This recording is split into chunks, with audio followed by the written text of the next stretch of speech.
it's Brianna, and this video is going to be my debrief 3 video where I give you a work update and I also talk about some of the expenses of the bar exam. As you guys know, I'm prosecuting. I'm in a new jurisdiction and I love the team that I work with. I love the people I work with. The police officers are nice and professional and I just really enjoy my work. It's really interesting when you finally do what you've been wanting to do for a long time.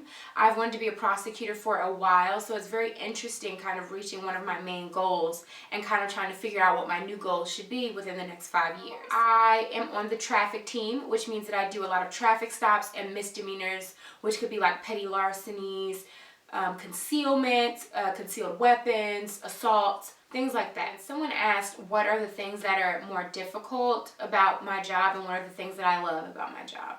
So they kind of are both the same. So I like working with victims, interacting with them, helping them to problem solve and feel like there was a resolution that they thought was appropriate. But unfortunately, it's also the most difficult part of my job because sometimes there are evidentiary problems and other issues that come up in cases that make it frustrating for victims and also frustrating for us and police officers as well. So I really enjoy my job and I'm just going to start talking about the bar exam. So I just got licensed. I was admitted to the bar of Virginia and it is definitely one of the hardest things I've ever had to do in my life. I've told you guys that I treated it like a job. I didn't have a life outside of doing work and eating and sleeping. I had something at my school that kind of went through the different prices and I wrote that down and I was going through my phone and I was about to delete it and then I realized that this is really important information that other people may want to know about.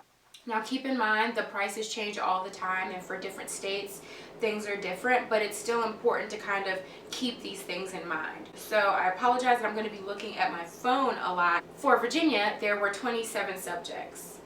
There are some things that you won't take in law school, like local government law. I didn't take secured transactions, commercial paper, and things like that. Or things that you took and you don't remember or you didn't do well in and didn't understand. But that's why you need to take a bar class. I took Kaplan. I was a Kaplan rep. This video isn't sponsored. I just really believed in the product that I was working in, so I wanted to tell you guys about that. Make sure you look up the deadline for when you have to put in your application because there are a lot of things you have to put in, a lot of paperwork, and you need to keep that in mind. Virginia has one of the latest deadlines, which is May 10th or 11th or something like that. Go look on the website. So my exam is in July. A lot of exams are in July, but there are different dates. The first thing that I would try to do is book my hotel as close to the exam site as possible. Things to think about are the cost of the exam, living expenses, housing, moving costs, debt that you have, relocation costs like moving to your new place, and things like that. So just some of the things that I paid for and I wrote down about like how much they would cost. So first, the application for Virginia is $375. Or around that price. Character and fitness, I have $400, which is they look up your background, they find out a lot of information about you to see if you were ever had a misdemeanor or a felony or what kind of speeding tickets you had. Have you ever been to a psychologist or a psychiatrist? What for? Are you stable to be a practicing attorney in that state? There's also fingerprint cards and they cost about $10. At my school they had a day where a police officer would come in to do your fingerprints and that was free. So if you guys have that at your school, definitely take advantage of that. So birth certificate, trying to get that is about $30 unless you have a copy yourself. The MPRE score transfer report, if you didn't already do that, I think that's how it goes, is $25. A credit report is about $14, but you have to keep in mind that sometimes you have to get a credit score from or a credit report from 2 different places. There's Experian, Equifax, and there's also TransUnion. So you might have to get 2. I know my friend who took the bar in Delaware had to do 3, I think, and she had some other things that she had to do. So again, look online and see what your requirements are. There's also going to be a software if you take it on your computer, there's going to be like a software fee, and you're going to have to download that on your computer during the period that they tell you to download it. And your computer may also need other updates, so I would definitely make sure that your computer is up to speed and you have all the updates required to download the software. Also, you need to think of your expenses for 4 months of studying, because you don't need to be working. If you do, it's going to be a lot harder for you to stay focused and to engage with the material in the ways that you need to be successful. So the expenses will be probably from May to the beginning of August. So because the exam ends about the end of July, you want to have like your August 1st date or August 1st bills paid for.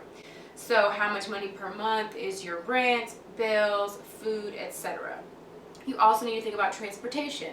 How are you going to get to the bar exam? If you're studying out of state, you have to get a plane ticket to get there the night before, or you have to drive there the night before, which also means you have a hotel. Now keep in mind the hotel prices may be a little higher, especially because they know people have to stay in the area. It was about $200 a night or something like that.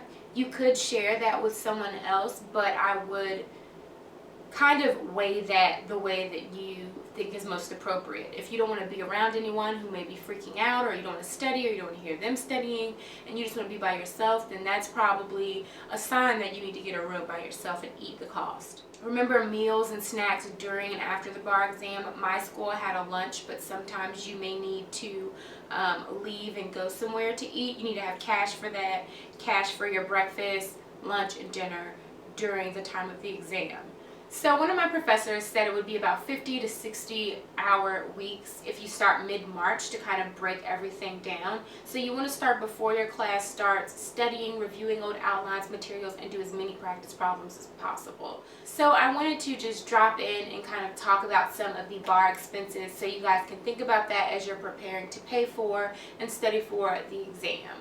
And lastly, I wanted to talk about a book that I just finished that I like a lot, and I thought it was very helpful when kind of thinking about being a practicing attorney. This is called Making Your Case: The Art of Persuading Judges.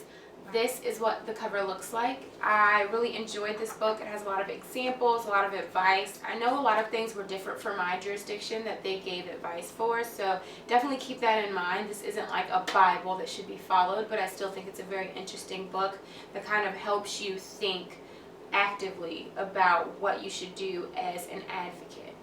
So yeah, that's basically all I have for you guys. I hope you enjoyed this video. Don't forget to like and subscribe, and I'll see you in my next video. Bye!